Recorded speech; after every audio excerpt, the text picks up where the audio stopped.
क्या सिर्फ 75 रन का लक्ष्य भी कभी इतना बड़ा महसूस हो सकता है? क्या एक ऐसी टीम जो पिछले मैच में हारकर सवालों के घेरे में थी, सिर्फ 4 खिलाड़ियों के दम पर पूरी सीरीज का रंग बदल सकती है? और क्या आखिरकार पाकिस्तान ने वही क्रिकेट खेली जिसका इंतजार उसके फैंस महीनों से कर रहे थे? दोस्तों, पाकिस्तान और वेस्टइंडीज के बीच खेले गए दूसरे टेस्ट मैच का चौथा दिन सिर्फ एक मैच का आखिरी दिन नहीं था, बल्कि पाकिस्तान क्रिकेट के लिए उम्मीदों की नई सुबह साबित हुआ। जिस टीम को लगातार आलोचनाओं का सामना करना पड़ रहा था, उसी टीम ने आज ऐसा जवाब दिया कि हर पाकिस्तानी फैन के चेहरे पर मुस्कान लौट आई। आइए जानते हैं आखिर चौथे दिन ऐसा क्या हुआ, कैसे पाकिस्तान ने वेस्टइंडीज को पूरी तरह अपने जाल में फंसा दिया और कैसे साजिद खान, अली उस्मान, बाबर आजम और अब्दुल्ला शफीक इस ऐतिहासिक जीत के सबसे बड़े हीरो बनकर सामने आए। वीडियो को आखिर तक जरूर देखिए, क्योंकि इस जीत के पीछे कई ऐसे पल छिपे हैं जिन्होंने पूरे मैच का रुख बदल दिया। दोस्तों, तीसरे दिन का खेल खत्म होने तक मुकाबला पूरी तरह पाकिस्तान के कब्जे में दिखाई दे रहा था।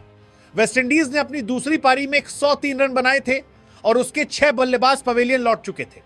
हर क्रिकेट फैन को यही लग रहा था कि चौथे दिन की सुबह पाकिस्तान के स्पिनर्स ज्यादा देर नहीं लगाएंगे।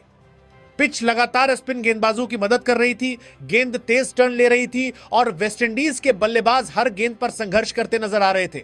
यही वजह थी कि उम्मीद की जा रही थी कि चौथे दिन का पहला सेशन पूरी तरह पाकिस्तान के नाम रहेगा, और बिल्कुल ऐसा ही हुआ। पाकिस्तान के स्पिनर्स ने मैदान पर उतरते ही वेस्टइंडीज की बल्लेबाजी पर ऐसा दबाव बनाया कि उन्हें संभलने का कोई मौका ही नहीं मिला। हर ओवर के साथ बल्लेबाजों का आत्मविश्वास टूटता गया और पाकिस्तान की जीत करीब आती गई। अगर इस जीत का सबसे बड़ा श्रेय किसी को जाता है तो सबसे पहले पाकिस्तान के स्पिन अटैक को जाता है। साजिद खान और अली उस्मान ने जिस अनुशासन, धैर्य और समझदारी के साथ गेंदबाजी की, उसने पूरे मैच का नक्शा बदल दिया। उन्होंने सिर्फ विकेट ही नहीं लिए, बल्कि बल्लेबाजों के दिमाग पर भी कब्जा कर लिया। हर गेंद पर नई चुनौती, हर ओवर में नया दबाव और हर स्पेल में लगातार आक्रामक सोच, यही पाकिस्तान की सबसे बड़ी ताकत बनी। चौथे दिन की शुरुआत होते ही पाकिस्तान ने वेस्टइंडीज को कोई मौका नहीं दिया। स्कोरबोर्ड ज्यादा आगे बढ़ने ही नहीं पाया और पूरी टीम सिर्फ 117 रन पर सिमट गई। 7वां विकेट कैमरून के रूप में गिरा, जो 6 गेंद खेलने के बाद भी अपना खाता नहीं खोल सके। इसके बाद जोसेफ 8 गेंदों पर केवल 9 रन ही बना पाए। दूसरी तरफ ब्रैंडन किंग चोट की वजह से बल्लेबाजी करने मैदान में नहीं आ सके, यानी वेस्टइंडीज की बल्लेबाजी पूरी तरह बिखर चुकी थी। यह सिर्फ विकेटों का गिरना नहीं था, बल्कि पाकिस्तान के स्पिनर्स की मानसिक जीत भी थी। बल्लेबाज समझ ही नहीं पा रहे थे कि आगे बढ़कर खेलें, पीछे हटे या सिर्फ बचाव करें। हर विकल्प उनके लिए मुश्किल बनता जा रहा था। यही टेस्ट क्रिकेट की असली खूबसूरती होती है, जब गेंदबाज सिर्फ गेंद से नहीं बल्कि अपनी रणनीति से भी बल्लेबाज को मात देता है। साजिद खान ने एक बार फिर साबित किया कि जब पिच स्पिनरों का साथ देती है तो वह दुनिया के किसी भी बल्लेबाजी क्रम को परेशान कर सकते हैं। उनकी लाइन और लेंथ इतनी सटीक थी कि बल्लेबाजों के पास रन बनाने का कोई आसान रास्ता नहीं था। दूसरी तरफ अली उस्मान ने शानदार साथ निभाया। उन्होंने लगातार सही जगह गेंद डालकर दबाव बनाए रखा और यही साझेदारी पाकिस्तान की जीत की सबसे बड़ी वजह बनी। जब वेस्टइंडीज की पूरी टीम 117 रन पर ऑल आउट हुई तो पाकिस्तान के सामने सिर्फ 75 रन का लक्ष्य था।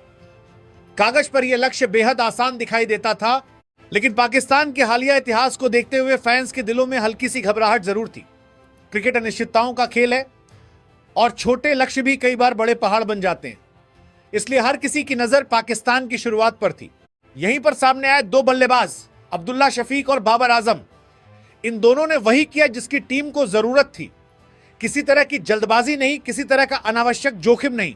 उन्होंने समझदारी, धैर्य और जिम्मेदारी के साथ बल्लेबाजी की।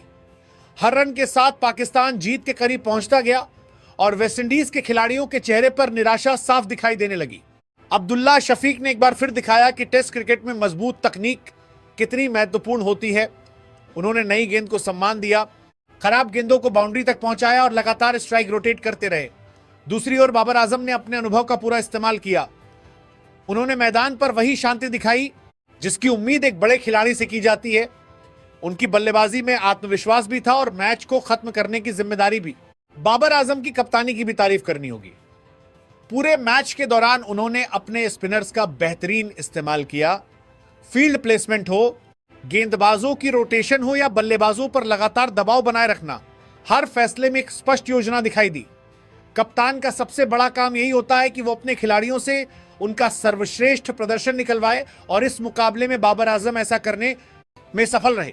अगर पूरे मुकाबले का विश्लेषण किया जाए तो पाकिस्तान की जीत सिर्फ बल्लेबाजी या सिर्फ गेंदबाजी की वजह से नहीं आई। ये एक सामूहिक प्रदर्शन था, लेकिन 4 खिलाड़ियों का योगदान बाकी सभी से अलग नजर आया। साजिद खान और अली उस्मान ने गेंद से मुकाबले का रुख बदल दिया, जबकि अब्दुल्ला शफीक और बाबर आजम ने बल्ले से जीत पर मुहर लगा दी। वहीं दूसरी तरफ वेस्टइंडीज के लिए यह मैच कई सवाल छोड़ गया।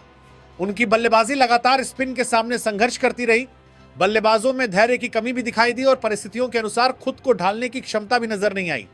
टेस्ट क्रिकेट में सिर्फ प्रतिभा काफी नहीं होती, बल्कि लंबी पारी खेलने का धैर्य और सही निर्णय लेने की क्षमता भी उतनी ही जरूरी होती है। वेस्टइंडीज इस परीक्षा में पूरी तरह असफल रही। इस जीत के साथ पाकिस्तान ने न सिर्फ दूसरा टेस्ट मैच अपने नाम किया, बल्कि सीरीज भी 1-1 से बराबर कर दी।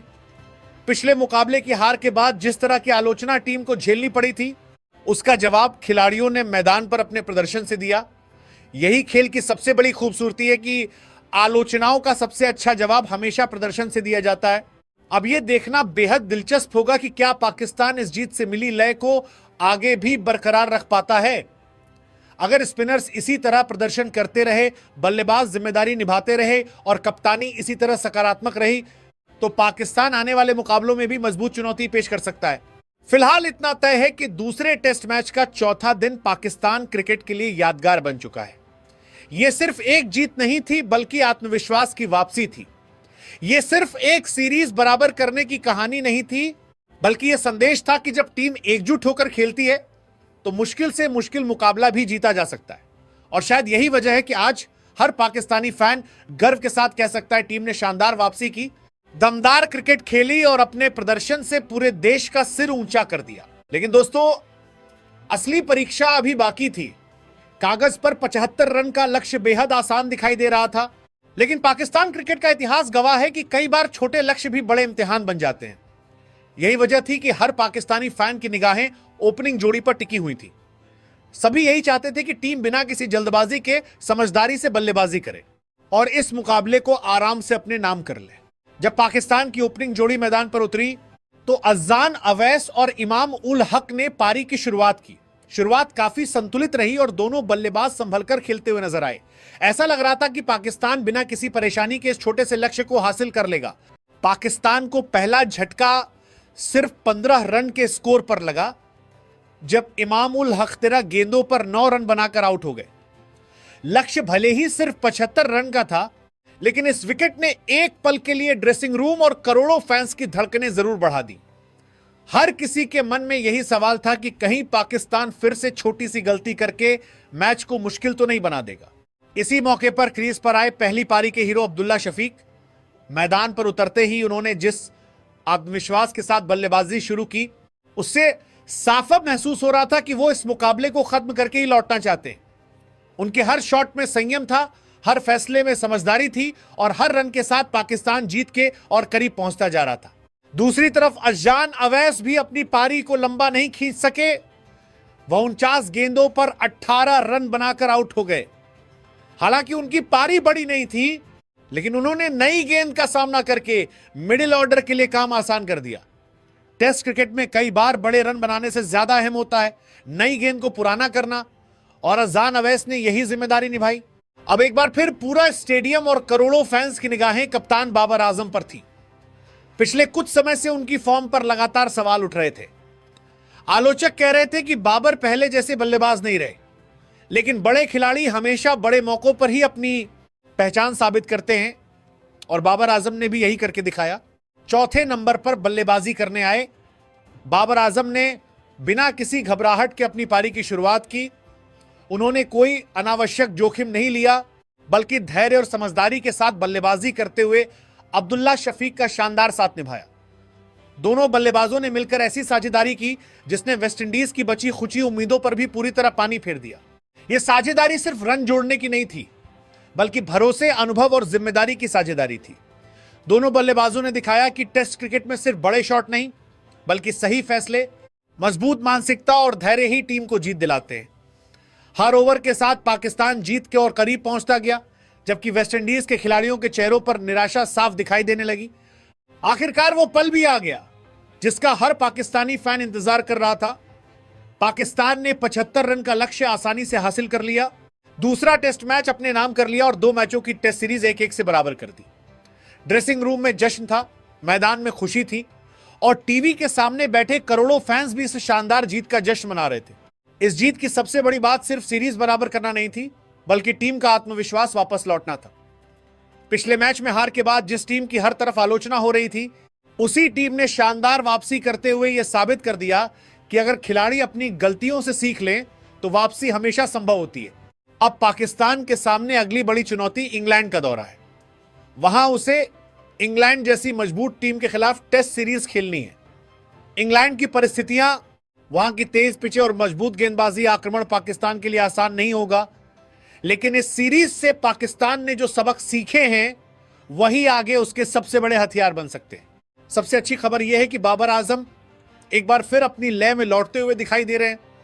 उनकी बल्लेबाजी में आत्मविश्वास वापस आ रहा है और कप्तानी में भी पहले से ज्यादा परिपक्वता नजर आ रही है। वहीं अब्दुल्ला शफीक ने भी साबित कर दिया है कि वो पाकिस्तान की टेस्ट टीम के सबसे भरोसेमंद बल्लेबाजों में से एक बन चुके हैं। मुश्किल परिस्थितियों में जिम्मेदारी के साथ बल्लेबाजी करना हर खिलाड़ी के बस की बात नहीं होती, लेकिन उन्होंने एक बार फिर यह साबित कर दिया, अगर शान मसूद भी पूरी तरह फिट होकर टीम में वापसी कर लेते हैं तो पाकिस्तान का टॉप ऑर्डर और भी मजबूत हो जाएगा। एक तरफ फॉर्म में लौटते बाबर आजम, दूसरी तरफ शानदार लय में चल रहे अब्दुल्ला शफीक और उनके साथ शान मसूद की वापसी, यह संयोजन किसी भी मजबूत गेंदबाजी आक्रमण को चुनौती देने की क्षमता रखता है। गेंदबाजी की बात करें तो साजिद खान और अली उस्मान ने इस पूरी सीरीज में यह साबित कर दिया कि पाकिस्तान के पास आज भी ऐसे स्पिन गेंदबाज मौजूद हैं जो अकेले दम पर मैच का रुख बदल सकते हैं। अगर यही प्रदर्शन इंग्लैंड के खिलाफ भी देखने को मिला और तेज गेंदबाजों ने भी उनका साथ दिया तो पाकिस्तान निश्चित रूप से इंग्लैंड को उसकी अपनी सरजमी पर कड़ी टक्कर दे सकता है। हालांकि पाकिस्तान को एक बात कभी नहीं भूलनी चाहिए कि एक जीत मंजिल नहीं होती, बल्कि एक नई शुरुआत होती है। इस सीरीज में जहां टीम ने कई सकारात्मक बातें दिखाई, वहीं कुछ कमजोरियां भी सामने आईं। अगर टीम ने उन गलतियों पर काम कर लिया तो आने वाले समय में पाकिस्तान एक और ज्यादा संतुलित, आत्मविश्वासी और खतरनाक टेस्ट टीम बन सकता है। अब सबसे बड़ा सवाल यही है कि क्या यह जीत सिर्फ एक मैच तक सीमित रहेगी या फिर यही जीत पाकिस्तान क्रिकेट के नए दौर की शुरुआत साबित होगी? इसका जवाब आने वाली इंग्लैंड सीरीज में मिलेगा।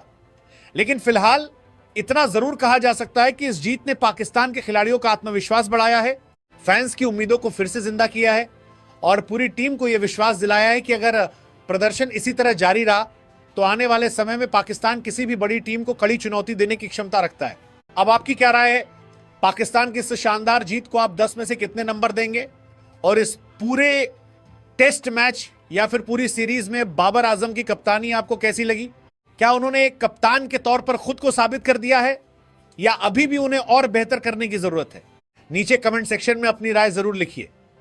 आपकी नजर में इस जीत का सबसे बड़ा हीरो कौन रहा? साजिद खान, अली उस्मान, अब्दुल्ला शफीक या फिर बाबर आजम? अपनी पसंद और अपनी वजह भी हमारे साथ जरूर शेयर कीजिए।